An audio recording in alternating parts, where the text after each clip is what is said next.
Hello everybody, I'm Paul Beckwith, and in this video I'm going to talk about migration in the U.S. So a nation on the move. Millions in the U.S. are leaving their homes each year due to extreme weather. Is any place safe? Okay, so that's the topic, the title of an article by the Environmental Defense Fund. About a month ago, they talk about vital signs, and I've got Newton here, but he's more interested in bunny rabbits. So I'm trying to, whenever there's a lot in the neighborhood, especially this time of year, spring. They're proliferating. They're breeding like rabbits. And this guy loves chasing them. That's one of his favorite pastimes. So I'm trying to reduce the chasing by getting him his own rabbit and then kind of attacking him with it. This is a bunny rabbit. But he's too smart for that. So it's his favorite toy, but the rabbit chasing is still continuing, probably at an even larger rate. So anyway, there you go. You want to go get it? So let's talk about migration in the U.S. because of climate change. It's mostly internal migration, but not completely. And I think it's going to get worse for a number of different reasons. First reason is climate change is accelerating. More and more unstable jet streams, more and more water vapor in the atmosphere, so more intense storms. But the second main reason is the ability of the U.S. to do decent weather forecasting, run climate models and weather models, the NOAA data collection, the National Weather Service, which is part of NOAA, extreme weather forecasting, tornado forecasting, hurricane forecasting. All of those things are degrading rapidly. So it will be interesting to see this hurricane season, how much that affects the response. And also, if FEMA money is being cut, then this is going to be a huge problem for many communities. And yeah, so it's all heading in the wrong direction. The U.S. is becoming ever more vulnerable to the ravages of abrupt climate change, extreme weather events, and, whether or not you believe in climate change believes in you and is coming after people and their homes and so on. And, one of the first signs, well, it does cause inflation across the board for sure, on top of everything else that's causing inflation in the U.S. And it's going to take out eventually the insurance industry or at least eliminate coverage in vulnerable areas. So this article is fascinating because it talks about all the different counties in the U.S. and what's considered climate safe and what isn't. So let's get to let's cut to the chase, and all the links to what I'm talking about will be in the video description. So this is the article, Environmental Defense Fund, NGO. A nation on the move. Millions in the U.S. are leaving their homes due to extreme weather. Is any place safe? And it's from about a month ago. Okay, so as I said, the links are all in the description. So gives an example. Cindy Adair, real estate agent in Vermont, extremely busy because people want to move to Vermont. Why? Well, many of the clients from out of state are looking for not just a change of scenery, they're seeking refuge. Lately, she's getting a lot of worried people, New Orleans and Florida people coming up here to escape hurricanes. A couple from Austin, Texas, who thought they might not survive if their AC broke. Family from Cape Cod, who thought their home would probably be washed away in 15 years. So in a coastal region, worried about sea level rise and storm surges, or also that they wouldn't simply be able to sell the place because beachfront property values are diving so fast.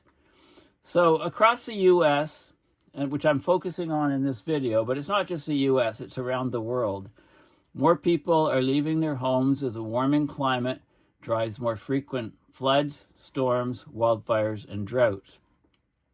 Disasters force more than 26 million people in 148 nations away from their homes in 2023, could displace 1.2 billion by 2050. Well, what's the global population? About 8.2 billion. So what's that? One in 7 people in the world displaced within a few decades, right? Climate change is getting more and more real to more and more people. There's a lot of links in this great article, and I opened all the links that I could, and I'll show you what they are. I'll go through them briefly when I finish this article. If I stop and go through each one as I'm trying to get through the article, I never get through the article. So in the US and around the world, the vast majority of climate migrants, they move within their own country. But even this domestic migration is reshaping American communities. So in 2023, about 2.5 million people had to leave their homes in the US because of weather-related disasters. That's according to the latest census data, which has records of people leaving. Okay, so it'll be interesting to see what the changes in the new census data, assuming we can get decent data, given this time of political turmoil in the U.S. Maybe they'll get rid of the census. Maybe they don't want to get the data and they'll get rid of the collection of census. I don't know. For some of those people that are moving by choice, climate change is playing a growing role in their decisions, with buyers prioritizing climate resilience as much as schools, ocean views, and urban conveniences. So if you're watching this video and you're moving to some other place, make sure you consider climate change in your, in the place you get. Look for a place that's going to be resilient. And there's many different sources where you can get information about different places and their level of resilience. And there's actually some good maps in this article about showing you that. So there's another example. This guy, Dustin Kelly, lived in West Texas most of his life. And last year, he moved to Waterford, Vermont. Why? Well, he grew up in Texas. He felt most secure there. But eventually, it was getting to the point that their air conditioning couldn't keep up. They were getting close to 100 days a year of 100 degree Fahrenheit plus temperatures. It didn't cool down at night anymore. This is in West Texas. The aquifers below were running dry, so they started looking for a place with a secure water supply and cooler summers. So here's an image of him in front of his home in Waterford, Vermont, and there's snow on the ground, and he's quite happy. He's moved away from the adverse conditions in Texas. Climate risks like these examples will drive an estimated 5 million Americans to relocate this year, so in 2025, according to a recent study by a financial research firm called First Street. Now, I didn't look up this study, but you can look it up. More than 55 million are expected to migrate in response to climate risks within the next 3 decades. Now, it says 55 million. If you take 5 million a year and you go 3 decades, that's 150 million people. And they say 55 million. So I think this number is per year. So say in 30 years, 2055, they're expecting more than 55 million people migrating per year. And that would be, that's a huge percentage. That's more than 10% of the U.S. population, the present U.S. population. So we're talking about massive internal migration. And that's just in one country, just in the U.S., right? This is U.S. focused article. And it's not just climate-driven weather that's forcing migration, it's the cost of staying put.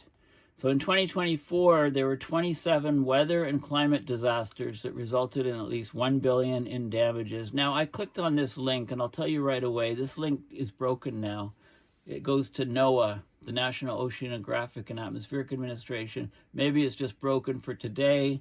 I don't know. Maybe it was just taken down given the cuts at NOAA and the desire of the present U.S. government to not tell people about weather and climate disasters, to ignore them. Because of all these huge losses in climate disasters, weather disasters, extreme weather, the cost of home insurance is skyrocketing in high-risk areas. Now, a Canadian friend of mine has had a place in Florida for 20 years. When they bought the place, insurance was $1,500 a year, and now insurance is about $15,000 a year if you can get it. So huge cost of insurance. Many snowbirds, Canadians who go down to Florida and other places for the winter are selling their places and not wanting to venture into the U.S. Since 2019, average premiums have jumped 31% for insurance, even sharper increases in disaster-prone states like Florida and California. The example I gave is a factor of 10 times increase in insurance cost. It's not 30%, it's not 100%, it's like 1,000% increase. So this is a great map. It shows counties in the U.S. that are at risk from climate disasters. It goes from very high risk, bright red, to very low risk, dark blue. So the redder, the higher the risk. So what do we see in the U.S.? We see California, we see the western coast, the west coast of the U.S., really high risk. Texas, very high risk. This is from sea level rise, but this is mostly from drought, torrential rains leading to flooding, landslides, wildfires. There's huge risks from just about everything going up on the west coast. This is mostly drought and heat waves in Texas. We've got coastal risks here, Florida, hurricanes and so on coming up here into these regions. So mostly these are hurricane risks, some sea level rise risks, even hurricane risks up to here. And then you have Tornado Alley, the traditional Tornado Alley here, and of course it's shifting to the east, the new Tornado Alley, and then wildfires and other factors in these regions. So again, red are the highest risk counties, dark red and dark blue are the lowest risk counties. So you can look and you can, if you're looking for a place to live, you're worried about climate change because you're in one of these dark red areas and you want to move, well, you might want to pick one of the dark blue areas to try to reduce your risk. So these risks are tornadoes, floods, hurricanes, wildfires, and severe winter storms is the risks that are given for this U.S. counties map. So very useful map. Demographers predict that once booming regions like Florida, California will see significant population declines by mid-century. For example, by 2050, flooding events in Florida are expected to occur more than 10 times as often as they do today. That would put 2.4 million residents living within 4 feet of the high tide line at risk of displacement and forced migration. California residents face ever-increasing risks from flooding. If you live there, you know the risks. Flooding, droughts, wildfires. Here's a couple who lived in Calabasas, LA suburb, for 27 years, raising 2 kids. Over the past few years, fires just kept getting closer. They had to evacuate 3 times. They had a go bag. They perfected a system where they could evacuate, get away within a few minutes. During the 2018 Worsen fire, flames actually made it to their neighbors, and then firefighters stopped the blaze. And then the neighbor said they were having trouble getting insurance for the house, so they thought they better get out of there before their insurance policy was canceled. Here's an image. Droughts, floods, disasters like the LA area wildfires in January 2025 have forced millions of people in the U.S. to flee their homes. For decades, artificially low insurance premiums allowed people to live more cheaply in high-risk areas, so that masks the true cost of climate exposure. Regulatory consumer pressures kept insurance prices low, property values afloat, helping to prevent a mass exodus from these areas. But, the insurance companies have only been able to withstand so much punishment. And as a result, now they're having to hike their rates to reflect the higher climate risks and higher rebuilding costs. Home insurance premiums are soaring nationwide in places where wildfires, hurricanes, and floods are more frequent. Okay, insurance premium, First Street analysts found that insurance premiums underestimate climate risk for 39 million U.S. properties. Okay, you know, how many, there's what, 340 million people in the U.S.?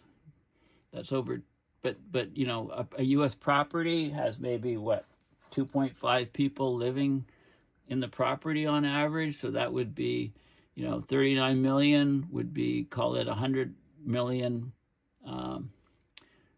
people underestimated. The risk is underestimated for them. That's like a third of the population, just under a third. 27%, oh, the number's right there. 27% of all properties. So this 39 million U.S. properties, that's 27% of all properties, have premiums that are too low to cover their true climate-related risks. So in some areas, insurers are abandoning entire towns, leaving homeowners with fewer options or none at all. Because unless you have cash to pay for a house, to get a mortgage on a house, you have to get insurance in most places. And so this is a problem for homeowners. It'll eventually drive the cost down of the whole market. Right now, it's more regional sort of changes. Rising insurance rates are starting to influence where people search for housing, according to the Environmental Defense Fund's Carolyn Kuski, a disaster insurance expert, who co-authored a recent analysis of California home loan application data. They found that this is a very extensive report. Again, all the links will be listed in the description to this video. So what did they find? That as wildfires make homeowners insurance harder to obtain, people are rethinking where they want to live. When the availability of insurance declines, buyers become less interested in high-risk homes, leading to fewer loan applications, declining home prices in those areas. So they give the example of this family in California with the wildfires impinging on their place 3 times in recent history. So they moved to a suburb of Detroit. And then, you know, as they followed the news of the most destructive fires in LA history from their new home, they texted with former neighbors and learned they were evacuating. Their former neighbors were evacuating as flames closed in on their street. So these people just got out in the nick of time. So of course, they're more convinced, no kidding, that they made the right decision. But they're really concerned about their friends out there. So climate havens. What are such places? Well, go back to this map, right? The dark blue areas are considered much more climate safe or climate havens. So Duluth, Minnesota, and Asheville, North Carolina, they've been drawing increasing numbers of migrants who see them as climate havens. But even these so-called safe zones are not immune to disaster. So many people thought the Pacific Northwest, for example, was a climate haven. There was in 2021, there was a heat dome, caused 250 deaths in the U.S. and 400 in Canada. Hawaii was thought to be a safe bet, climate haven, great place to go. But the deadly fires in Maui in 2023 changed people's minds on that, many people. In Vermont, which is home to 6 of the 10 U.S. counties considered least vulnerable to the impacts of climate change, they had unprecedented flooding, which devastated the river valleys in 2023. So, of course, when Hurricane Katrina hit New Orleans in August 2005, this guy was forced to flee the rising waters in the middle of the night. This woman, Alex, with her 2-year-old daughter in tow, so Alex, 9 months later, they found refuge in western North Carolina. They were seeking higher ground. They settled in Marshall, a small town north of Asheville, where eventually they opened a bike shop and cafe a few blocks from the French Broad River. And then a few miles upstream, it winds through Asheville, Peter Conroy, who writes for the Climate Reality Project, moved his family there in 2022 because it was a climate haven. His son, who has asthma, couldn't play outside in Colorado, where they moved from, because of poor air quality caused by an increasingly intense wildfire season. And then September 27th, 2024, everything changed there. The remnants of Hurricane Helene filled up the rivers with water, huge amounts of rainfall. The flooding destroyed many places along the river, and it destroyed the bike shop and Conroy, the climate reality guy's house. Could have been a lot worse. Lots of people lost their lives. They survived at least. So, climate change is having real impacts on people across the U.S., across the world. Some climate impacts are unavoidable due to the amount of pollution already in the atmosphere. More and more people will be forced to migrate. The key to prevent a worsening crisis: double down on global efforts to cut greenhouse gases. I would go much further. We need to capture carbon in the atmosphere, ocean, carbon dioxide removal, methane removal. We need to cool the planet with solar radiation management. So I would go that far. This article doesn't mention either. It just says, they all just say the same thing. Cut greenhouse gases. Well, that's simply not happening. And of course, Trump began the process of withdrawing the U.S. from the Paris Agreement on day one of his presidency. Most countries remain committed, and many are making progress, though at a slower pace than needed. I would say China is making the fastest and quickest and most impressive progress on climate change with their clean energy. It's important to look at what they're doing. Moving out of harm's way isn't a solution that everyone can afford. Those left behind, particularly in the southern U.S., will be older, less wealthy, more vulnerable to extreme weather, making recovery even harder. So communities need to be strengthened to withstand and recover from climate-related threats. By upgrading infrastructure to withstand floods and investing in decentralized power grids. What are decentralized power grids? Well, they're mostly all of the wind turbines, the solar panels, the battery storage, pumped water storage, things like that. So that when the power grid goes down elsewhere, you still have power, right? So it reduces widespread outages, makes society more resilient to have a decentralized power grid. We've gone the other way. We've centralized it all with big nuclear plants or other power plants. Everybody's connected to the grid. Grid goes down, everybody loses power. Although even if you have renewables and you don't do it right, you can lose power. It's not clear what caused the outage recently in Spain and Portugal yet. So across the U.S., states and communities are taking action to build resilience against climate disasters, even if the federal government's going the other way. The Biden-era bipartisan infrastructure law, funding projects to reduce flooding risks, strengthen the power grid. California invests in grid upgrades, energy storage to prevent wildfires and ensure power during emergencies. So, it talks about the Army Corps of Engineers, groups like EDF, Environmental Defense Fund, trying to get nature-based solutions to increase resilience. But we don't have much time. Things are moving very, very fast.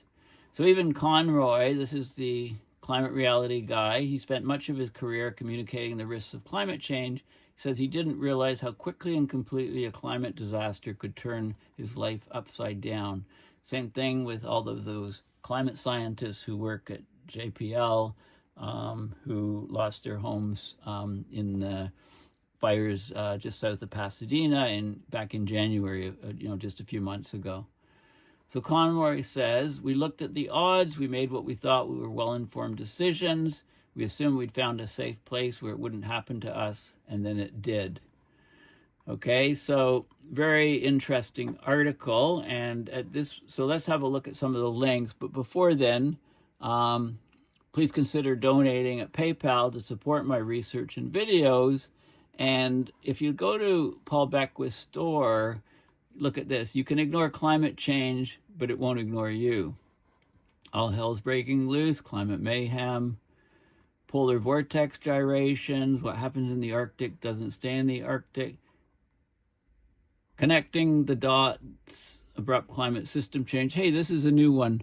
My name is Beckwith, Paul Beckwith, climate system science. I hadn't seen that one. Okay, there we go. My son is doing this. So anyway, a good picture of me there. My name is Bond, James Bond. I'll have to buy one of these and start wearing it myself. Anyway, I don't know, maybe not. But anyway, thank you to my son, Edward. Okay, so let's look at some of the links to this article. And again, this is a must-read. And if you're living in the U.S., you really should have a look at maps like this and look at what areas are considered more climate resilient. Nothing's a sure thing, though. So disasters displaced more than 26 million people in 2023.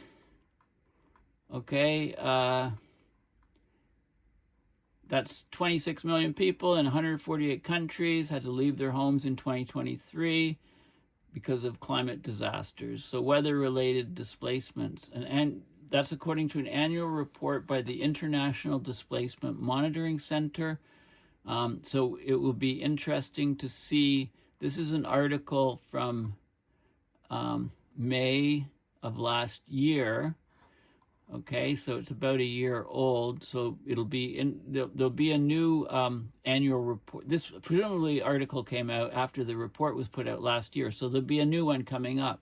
The International Displacement Monitoring Center looks at globally 75.9 million people were living in internal displacement in dozens of countries. So it talks about the numbers, the sheer numbers, and how they're rising. Okay, this is the U.S. population, 340.1 million, 2024. It shows the rise. So if when you look at the numbers of people displaced, etc., you can see what fraction of the total population it is. The NOAA link is broken. Okay, I told you the NOAA. I don't know if it's just a temporary thing or if the data has been removed. This is data on the weather and climate disasters in the U.S. and the costs. Maybe it was removed intentionally. I don't know. How climate change could upend the American dream. This is from February 3rd of this year. This is a ProPublica.org article. And, Americans have long accumulated wealth by owning their homes, but a new study predicts that spiking insurance rates and climate disasters now herald an era of widespread losses, property losses. They talk about the Altadena and Pacific Palisades neighborhoods in LA. The damage is, at least $250 billion. Milton and Helene, the hurricane events and so on. The one little discussed result is that soaring house prices in the U.S. may have peaked in the places most at risk, leaving the nation on the precipice of a generational decline. That's the finding of a new analysis by the First Street, a research firm that studies climate threats to housing, provides some of the best climate adaptation data available, both freely and commercially. It predicts an extraordinary reversal in housing fortunes for Americans, nearly $1.5 trillion in asset losses over the next 30 years. Of course, the implications are staggering. It's a paradigm shift in the way people save money, how they define their economic security. Right? Maybe we'll go to a Mad Max situation. Everybody will be living in trailers and mobile to get out of the way of disasters. Climate change is upending the basic assumption that Americans can continue to build wealth and financial security by owning their own home. In a sense, it's upending the American dream. Okay, so home ownership is the bedrock of America's economy. Residential real estate in the U.S. is worth nearly $50 trillion, about double the size of the entire GDP, gross domestic product. Almost 2/3 of American adults are homeowners. The median house here has appreciated more than 58% over the last 20 years, even accounting for inflation. In Pacific Palisades and Altadena, the house prices, it elevated many residents, homeowners into the upper middle class.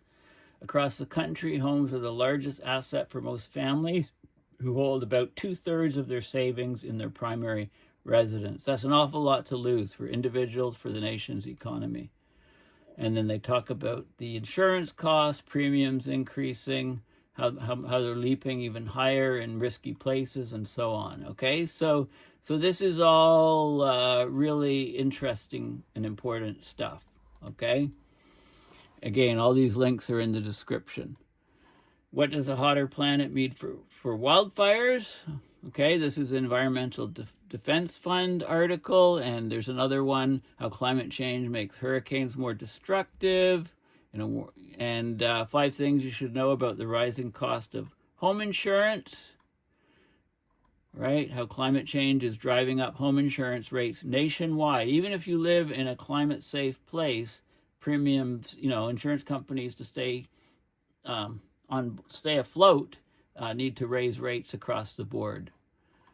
Okay, they also are having more limited coverage for disasters. Hurricanes have separate higher deductibles. You need to know about your flood risks and reduce your risk to bring down your insurance cost. The Institute of Building and Home Safety has information on retrofits that make structures safer and earn reductions in insurance premiums. Okay, strengthening roofs, hurricane strapping, et cetera, et cetera, et cetera. Okay, this is insurers are deserting homeowners as climate shocks worsen. Without insurance, you can't get a mortgage. Without a mortgage, most Americans can't buy a home. And, climate change is exacerbating all this problem. Insurance companies are dumping people left, right, and center in risky areas. In fact, they're dumping entire communities, like some coastal communities, etc. Since 2018, more than 1.9 million home insurance contracts nationwide have been dropped, non-renewed in the parlance of the industry. In more than 200 counties, the non-renewal rate has tripled or more, according to the findings of a congressional investigation and that was released, and they show the non-renewal rates across the U.S. This article, by the way, is from December 18th of last year, so it's fairly recent. This is non-renewal rates, 2023. So 1 in 200, 1 in 100, 1 in 50, 1 in 25. And look at this. So 1 in 25, higher than 1 in 25 is in these red. So these areas map to the riskiest regions. And again, it's the coastal areas, California, Tornado Alley right here, right? So you can see the consequences are profound. Without insurance, you can't get a mortgage. Without a mortgage, most Americans can't buy a home. Communities that are deemed too dangerous to insure face the risk of falling property values, less tax revenue for schools, police, and other basic services. It looks like basically the collapse of the situation. So great. Now we won't be able to predict the storms that are causing these events because of cuts to NOAA, National Weather Service, etc. Okay, so batten down the hatches, literally and metaphorically. Wildfire insurance availability as a risk signal, evidence from home loan applications. This is a recent study looking at the growing threat of wildfires leading to a deterioration in home insurance availability. So they looked at home loan application data to see, what was approved, what wasn't in high-risk areas. This is a 59-page peer-reviewed paper that looks at those risks. So here's, different fires, different regions, and the risks and so on. Very, very detailed study on, the home loan applications and rejections. Another page was not found in the article. This paper, The Unprecedented Pacific Northwest Heat Wave of June 2021. Okay, many people thought Pacific Northwest, climate safe, haven, but this heat wave shocked that view. Heat wave in this particular region. Here's Lytton. Wildfire went through, took out the town. Many people were killed. It just ripped through the town. This is showing what back trajectories of near surface heat wave air. right? So there's lots of climate data on the Northwest region. It's not as climate safe as people thought. Different impacts on marine life from marine heat waves, etc. This is some of the smoke concentrations and things like that. So it's a very detailed study on what happened in the Pacific Northwest. So not a climate haven like people thought up until after people got a reality check in June 2021 when the heat wave struck. That area is not so climate safe. This is an article from a few years ago, but it shows how new climate maps show a transformed United States. It's got great graphics, so I thought I'd show it. They looked at the human climate niche. I covered this in a separate video. The human climate niche, regions where temperature and precipitation have been most suitable for humans to live over the past 6,000 years. With the dark green are most suitable, and how that's changing. How the niche is shrinking and it's shifting northward to, higher latitudes, shifting towards the Midwest. Okay, so heat is one of the big drivers changing the niche, and you can see these areas of massive heat. Phoenix's Maricopa County could see almost 6 months a year above 95 Fahrenheit, for example, right? Extreme heat and humidity, days with high wet bulb temperatures. Okay, so wet bulb temperature is a combination of heat and humidity, makes it, very unbearable.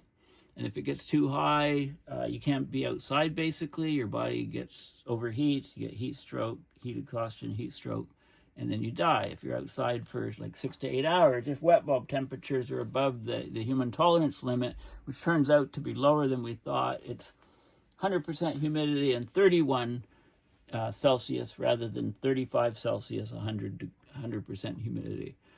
Wildfires and emissions. This is average number of very large fires per year, and you can see the regions where the fires dominate out in the west.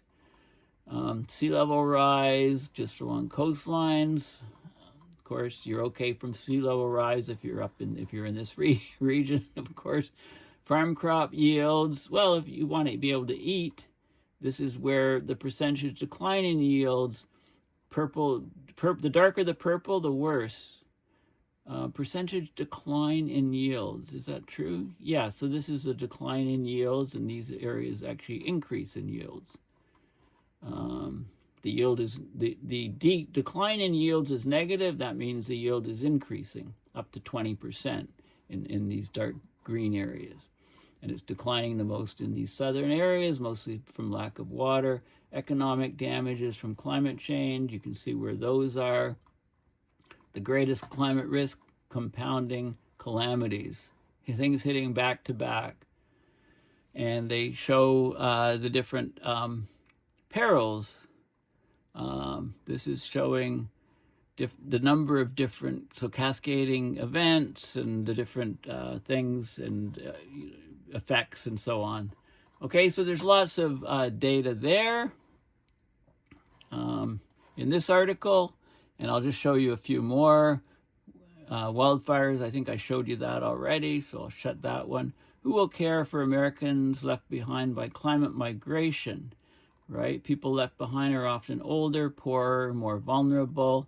Who's going to care for those people, right? And they talk about, again, it's a migration article, what happens when disaster hits. And then this one, as dangers rise, we must slow global warming. And I think that's the last link. Okay, this is, again, an Environmental Defense Fund thing. So basically, let's just go back quickly to the article here. Vital Signs, Environmental Defense Fund, article that was published just about a month ago. A nation on the move. Millions in the U.S. are leaving their homes due to extreme weather. Is any place safe? So these sort of studies hopefully exist for just about every country in the world. I'm showing you the one for the U.S. Okay, and if they don't exist, they need to.